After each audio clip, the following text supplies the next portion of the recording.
ജീവിക്കും ഞാൻ നിനക്കായി മാത്രം, ജീവൻ തന്നവനേ,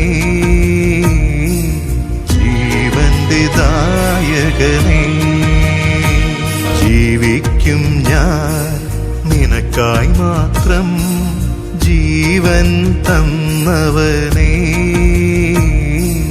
ജീവന്റെ ദായകനേ, ജീവന്റെ ദായകനേ. ശിശുവായി പിറന്നുകൊണ്ട് ശിശുക്കളുടെ പരിമിതികളും ബലഹീനതകളും അനുഭവിച്ചറിഞ്ഞ ലോകരക്ഷകനായ ഈശോയെ, അങ്ങയുടെ തൃക്കരങ്ങളിലേക്ക് എല്ലാ പിഞ്ചു കുഞ്ഞുങ്ങളെയും അവരുടെ അമ്മമാരെയും ഞങ്ങളിതാ സമർപ്പിച്ച് പ്രാർത്ഥിക്കുന്നു. ഈശോയെ, അമ്മയെയും കുഞ്ഞിനെയും നല്ല ആരോഗ്യം നൽകി അവിടുന്ന് കാത്തു പരിപാലിക്കണമേ. കർത്താവെ, അങ്ങയുടെ ദാനമായ ഓരോ കുഞ്ഞുങ്ങളിലൂടെയും അവരുടെ കുടുംബത്തെ അവിടുന്ന് സമൃദ്ധമായിട്ട് ആശീർവദിച്ച് അനുഗ്രഹിക്കണമേ. കർത്താവെ, കുഞ്ഞുങ്ങൾക്ക് ഇടയ്ക്കിടയ്ക്കുണ്ടാകുന്ന ചെറുതും വലുതുമായ രോഗങ്ങൾ മൂലം ദുഃഖിതരും ആകുലരുമായ അവരുടെ മാതാപിതാക്കളെ സമർപ്പിച്ച് പ്രാർത്ഥിക്കുന്നു.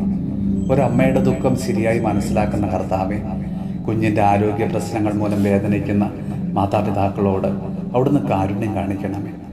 ജീവൻ്റെയും ആരോഗ്യത്തിൻ്റെയും ഉടയവനായ ഈശോയെ, അങ്ങ് ഒരു വാക്ക് മാത്രം അരുൾ ചെയ്താൽ മതിയല്ലോ, ഓരോ കുഞ്ഞും സുഖം പ്രാപിക്കുമെന്ന് ഞങ്ങൾ ഉറച്ചു വിശ്വസിക്കുന്നു.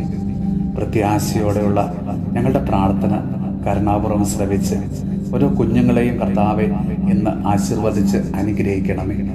നമ്മുടെ കർത്താവ് ഈശോ മിശിഹായുടെ കൃപയും പിതാവായ ദൈവത്തിൻ്റെ സ്നേഹവും പരിശുദ്ധാത്മാവിൻ്റെ സഹവാസവും പരിശുദ്ധ അമ്മയുടെയും വിശുദ്ധ യോസേപ്പ് പിതാവിൻ്റെയും മാധ്യസ്ഥവും വിശുദ്ധ കുരിശിൻ്റെ സംരക്ഷണവും നമ്മളോടും നമ്മുടെ ഭവനത്തോടും നമ്മുടെ ഇന്നത്തെ എല്ലാ പ്രാർത്ഥനാ നിയോഗങ്ങളോടും കൂടെ ഉണ്ടാകുമാറാകട്ടെ, ഇപ്പോഴും എപ്പോഴും എന്നേക്കും. ജീവിക്കും ഞാൻ നിനക്കായി മാത്രം, ജീവൻ തന്നവനേ, ജീവന്റെ ദായകനേ. അർദ്ധപ്രാണനായി വഴിയരികിൽ കിടന്നതാമെന്നെ